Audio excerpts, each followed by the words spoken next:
I always start. You want to start? I know. That's the okay.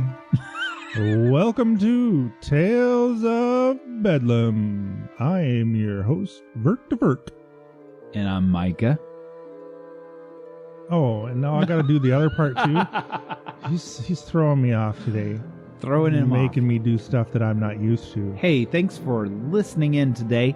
We have got a great tale for you today. Northern Native American tale called The Owl with the Great Head and Eyes. Oh. We were just discussing how a lot of Native American tales use animals as their characters, which isn't as often in Brothers Grimm, but Dustin did point out that we've just skipped over a lot of those stories. Yeah, there's a bunch of animal ones there that we just haven't done, but yeah, the Native Americans related a lot to the wildlife and animals. That was their folklore. Sometimes you can't distinguish between an animal and a person in the story, which is pretty cool too. Excellent. I guess the animals were representing human behavior, as you'll see next week in our tale. Spoiler alert. Yeah, it's not really a spoiler alert, but just foreshadowing what we're doing next week, Thursday. And we have great news. We do have very good news. VisionCon.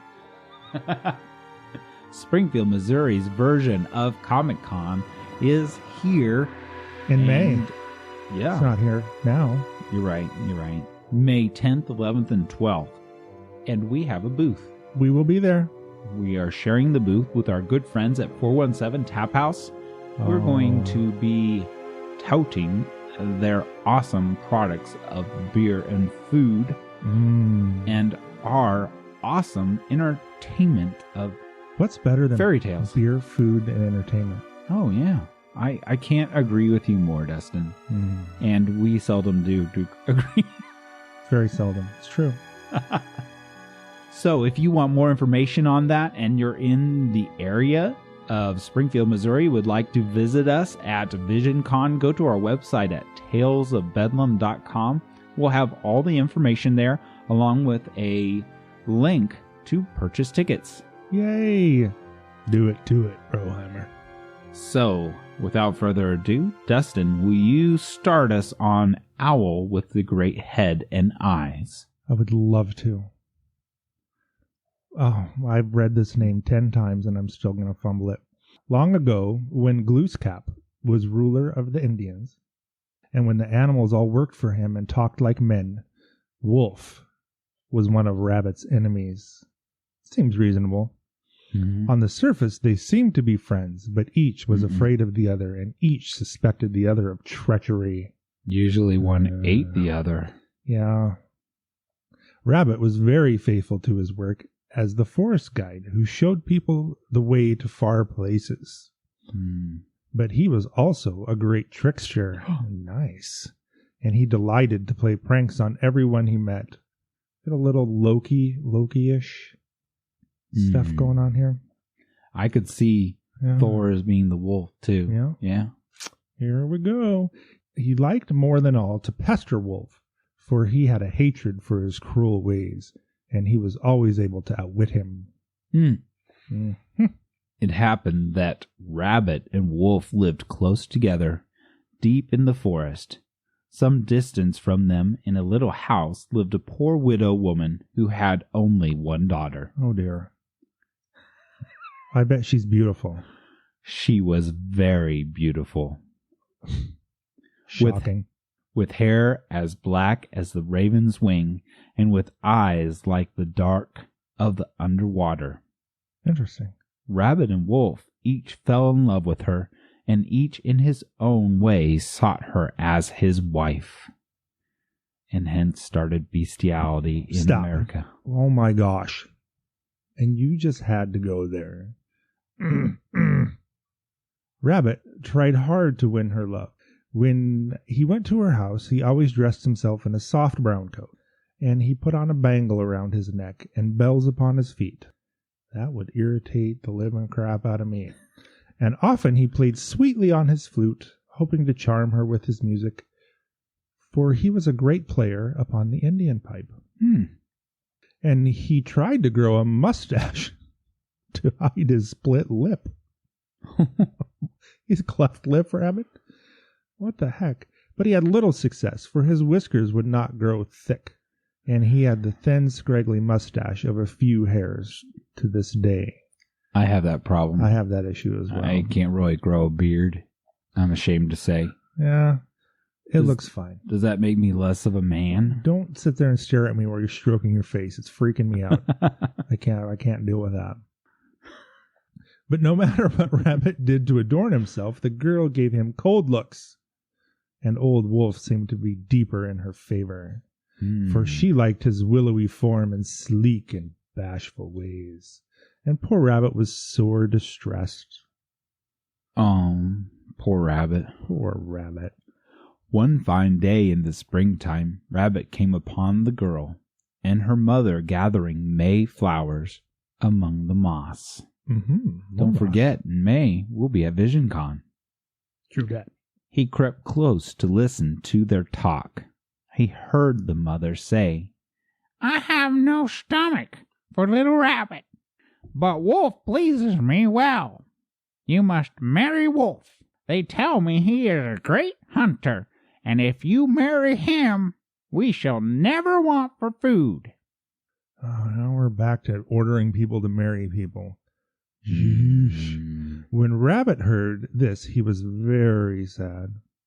He determined that on no account should Wolf marry the widow's daughter, and that he must use all his power to prevent it. Treachery. So he strapped on his bells and grabbed his flute. That night, apparently after strapping on the bells and flute, he went alone to the girl's house. He spoke sneeringly of Wolf, saying with a bitter frown, "Wolf is no hunter. He never catches any game because he is lazy and has no brains. I like Rabbit. I always have to feed him to keep him from starving. He is but a beast of burden. I always ride upon his back when I go to a far country, for he is good for nothing else." Oh man, he's just mean. He's picking a fight. Oof. The girl's mother wondered greatly. I would too, and she was very startled by this news, for she did not want her daughter to marry a good-for-nothing. Breaking news! The wolf is a good-for-nothing, worthless hunter. But she was not sure that Rabbit spoke the truth. Wise woman. For she had heard that sometimes he told great lies. So she said, "If you will ride Wolf over here, I will believe you, and he shall not marry my daughter, and you shall marry her yourself." And Rabbit went home. Sorry? What a deal. And Rabbit went home well pleased and sure of a happy ending to his trick.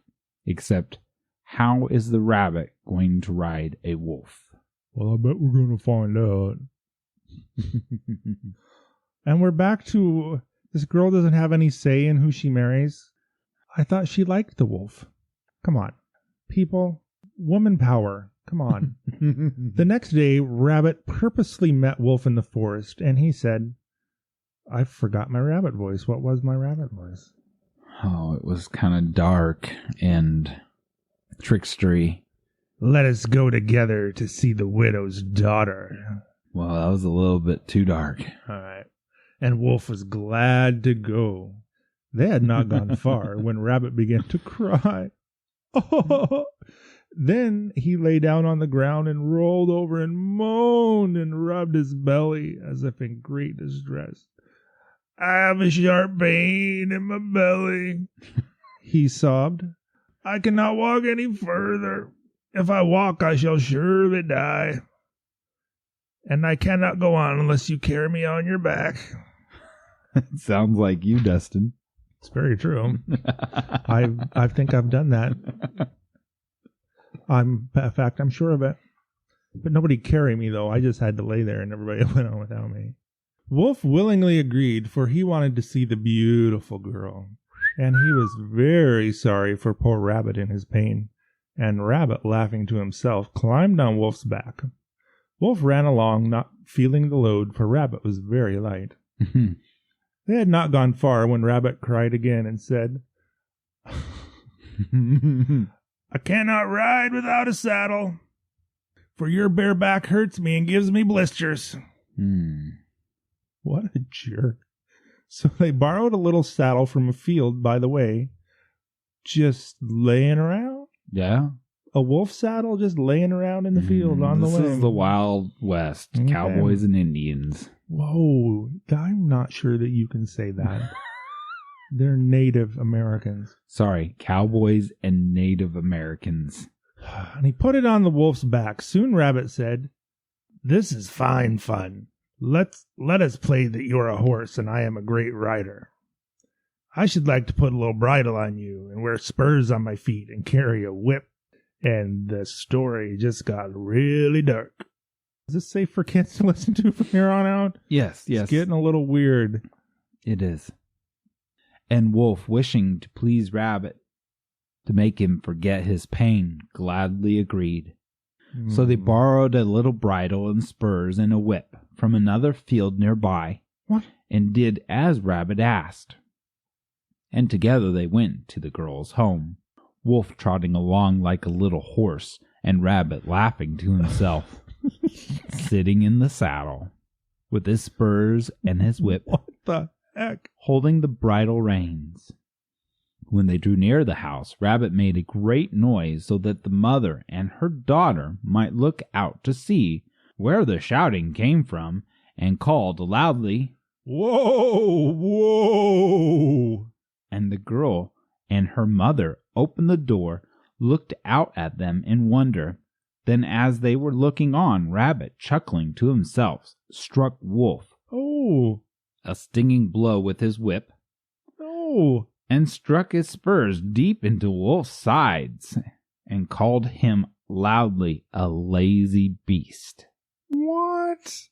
Wolf jumped and plunged and kicked because of the prick of the spurs and the sting of the whip. He was very cross, but he said nothing. What?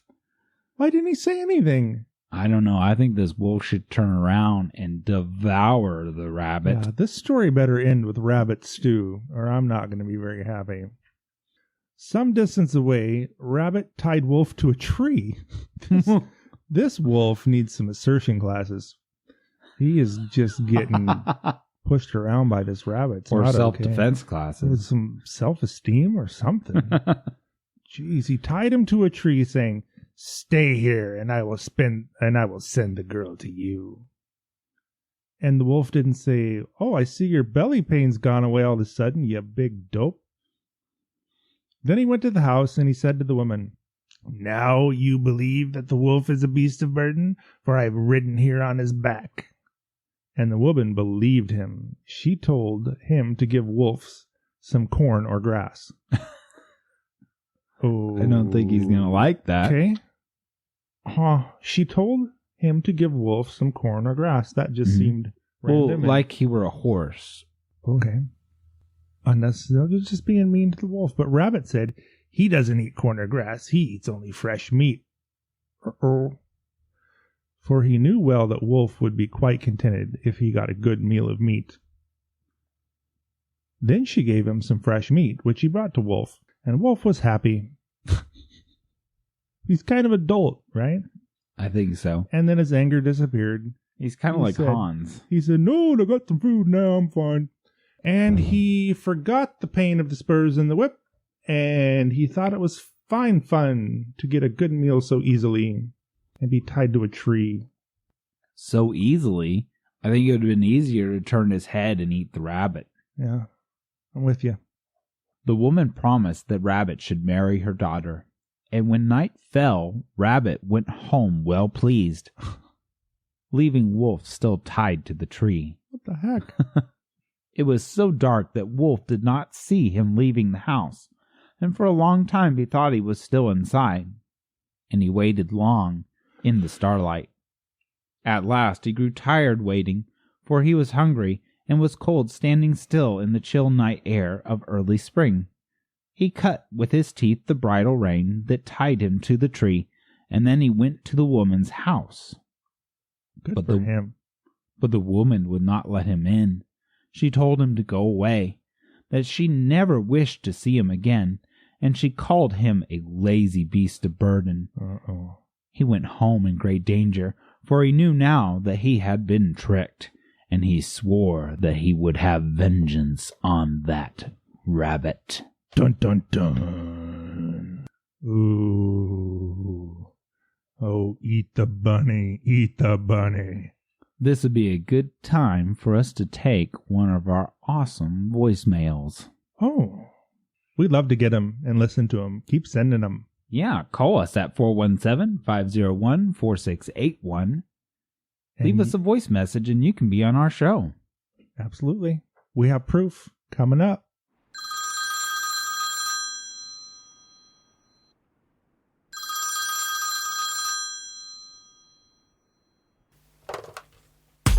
Hello? Oh, hello. Hello. Hello. Hello? Hello, no one is available to take your call. Please leave a message after the tone. Hello, thank you for Tales of Bedlam. My daughter has shared this with me, and I just got the tale of Vasilisa with the golden tress and Ivan the Pea. What's the deal with 4 crowns? We never find out. Love the story. I thought it was really wonderful. Baba Yaga thrown into about every fairy tale, also known as John Wick, is just great. And he probably did have to pee after 2 buckets of mead. All right. Thank you. Thank you.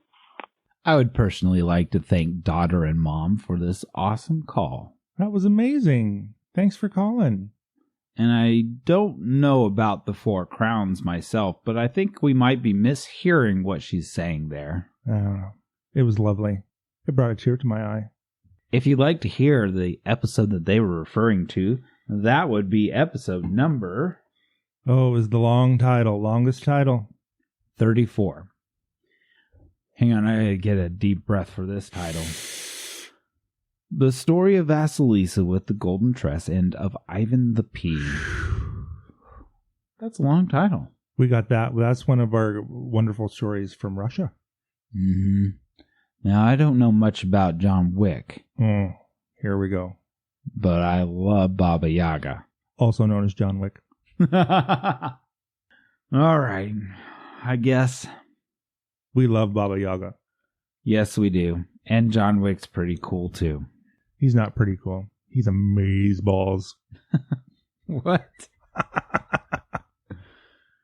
Thank you again for your call. And don't forget, you can leave us a call too at 417-501-4681. And you could be on our show. You'll be famous. That's right. Almost as famous as we are. Never be as famous as me. I'm naked and famous. So, let's get back to the story. We have Rabbit and Wolf who are in love with this beautiful girl. And Rabbit was naughty.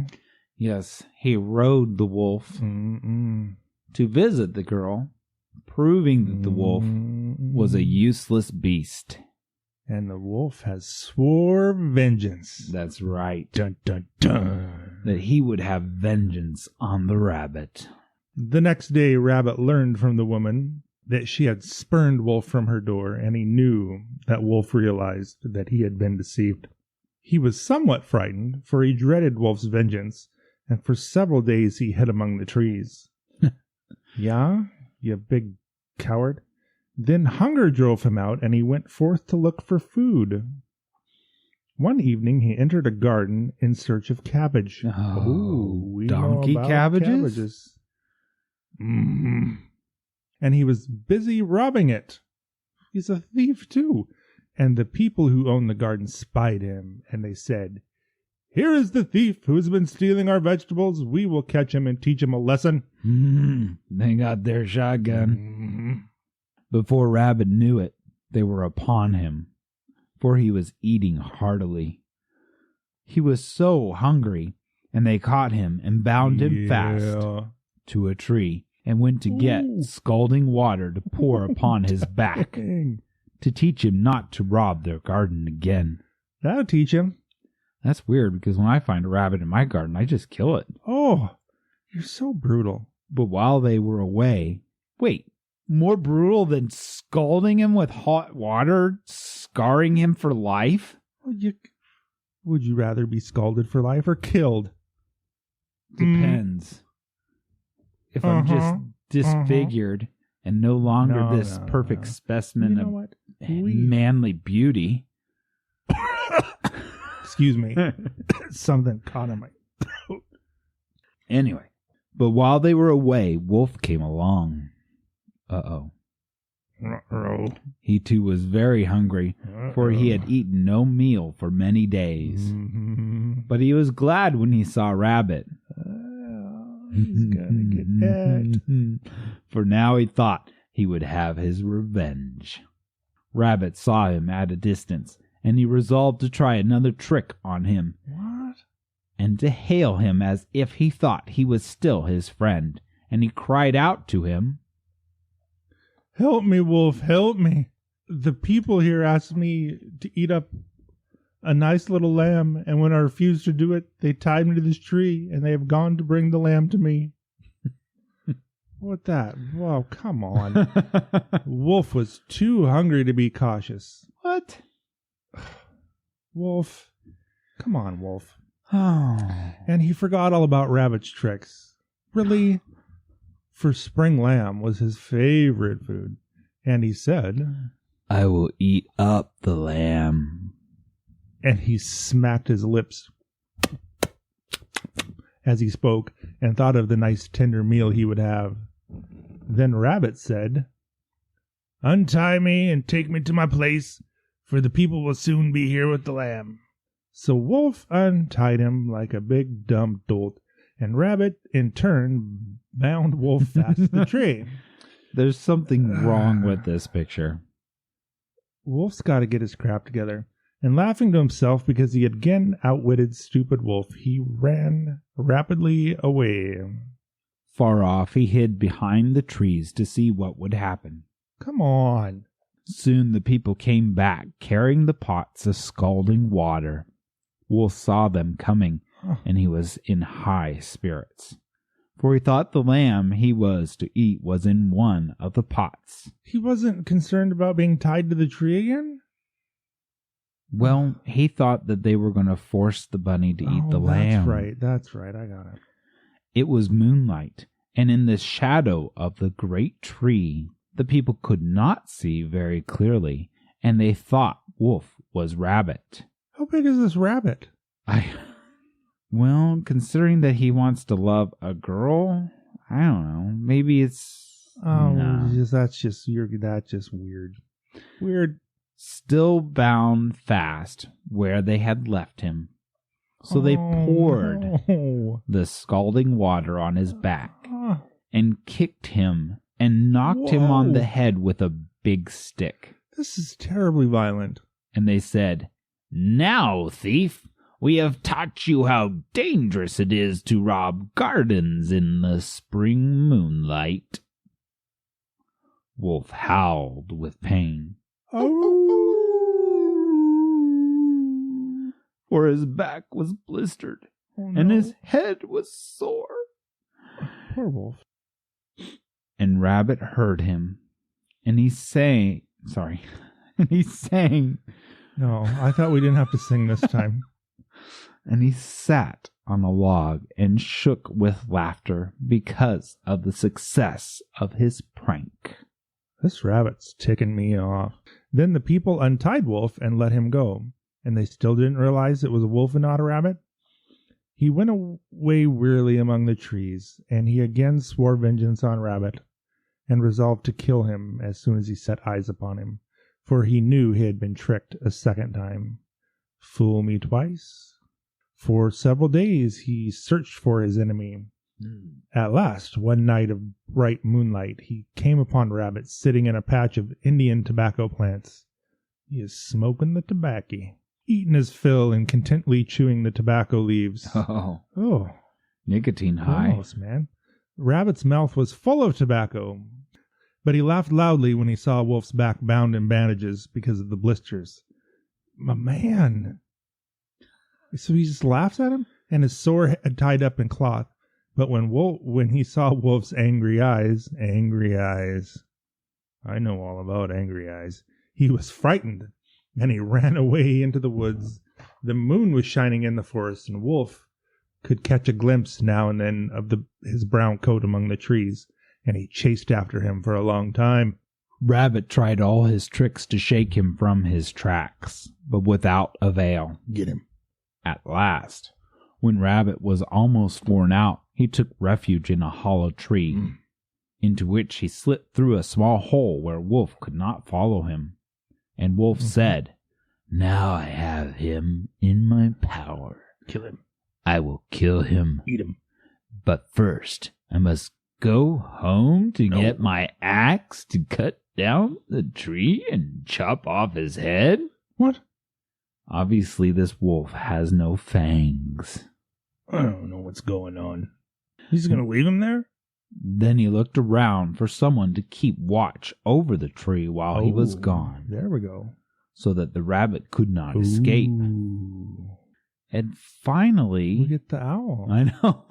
Shoo, that's right. I forgot that was called the owl. I know. At last he saw Owl sitting quietly on a branch near. He called to him and said, "Watch by this hole until I get back, and do not let Rabbit get away." Get him, Owl. So Owl came down and sat by the hole and promised to keep guard over the prisoner, and Wolf went away to look for his axe. How's a wolf going to even use an axe? I don't know. How did the rabbit saddle up the wolf and spur him? Again, we're kind of getting into, animals that represent humans. Yeah, it was kind of blurring over the lines here. What the heck? Okay. Rabbit's going to die, right? No, what? But Rabbit was not caught yet, and he had another trick left. After Wolf had gone away, he called to Owl sitting by the hole and said, "Owl, come and see what a nice little room I have in the tree." But Owl replied, "Oh, it's too dark. I cannot see. Woo, woo." Then Rabbit said, "Open your eyes wide and put your face close to the hole, for I have a light in here and you can see easily." I think that no one should do whatever the rabbit says. The rabbit has some pretty crazy charismatic powers or something. Owl did as he was told, for he was a curious fellow. Rabbit had a great mouthful of tobacco juice from the Indian tobacco leaves he had been chewing. Oh, gross. And I can't read it. And when Owl put his face close to the hole, he squirted the juice into Owl's eyes. It's gagged a little bit. Owl screamed loudly, for his eyes were smarting and he was blinded by the juice. He ran around the tree and stamped and shrieked and rubbed his eyes, trying to relieve them of their pain. And while he was about it, Rabbit slipped out of the hole and ran away, and Owl did not know he was gone. This is not going very well. For everybody but the rabbit. Soon Wolf came back carrying his big, sharp axe. Oh, no. And he said, "Now I shall kill him at last." Oh, no. Owl was afraid to tell him about his sore eyes. They were still open wide, and he could not close them. Ooh. At once, Wolf chopped down the hollow tree. Then he split it open from end to end. Oh, he's mad. But there was no sign of Rabbit. Wolf then thought Owl had tricked him, and that he had helped Rabbit to escape. But Owl said he had not. He sat with his eyes wide open, staring stupidly and moaning and making strange noises because of his pain. Wolf thought he was laughing at him and taunting him, for he did not know the meaning of Owl's strange cries, and in his rage he fell to beating him over the head with the axe handle until poor Owl's head was swollen to a great size. This is horribly violent. And Owl cried, "Hoot, hoot, hoot," and his eyes stared from his swollen head even larger than before. What? That hoot, that hoot, that hoot. Yeah, it did. When does the rabbit get eaten? The wolf went on his way, resolved to keep away from Rabbit. That's probably a good plan. And since that time, Owl has cried, "Hoot, hoot, hoot," at night, for he still remembers his pain, and his head is still swollen and bigger than that of other birds because of the beating Wolf gave him with the axe handle. And his eyes are still large, and they stare stupidly. And he cannot look at the light, and he is blind in the daylight because of the tobacco juice Rabbit squirted into his eyes. And since that night, Rabbit and Wolf have avoided each other, and they have not lived in the same place, and they have never since been friends. So that was a really long, convoluted way to explain Owl's eyes and why wolves and rabbits don't get along. Why owls have a large head and big eyes that never seem to blink. Are you winking at me? I'm The real tragedy in this tale is that poor beautiful girl who lives in the woods and never will get to marry. That's right, they just forgot about her. She'll never get married. I'm sure she'll get married. Her mother will just give her off to whoever comes by next. Who knows? The turtle or a wandering prince. Yeah, you never know. Those German princes get lost pretty easily. She should take up singing. That seems to work. No more singing, please. Thank you.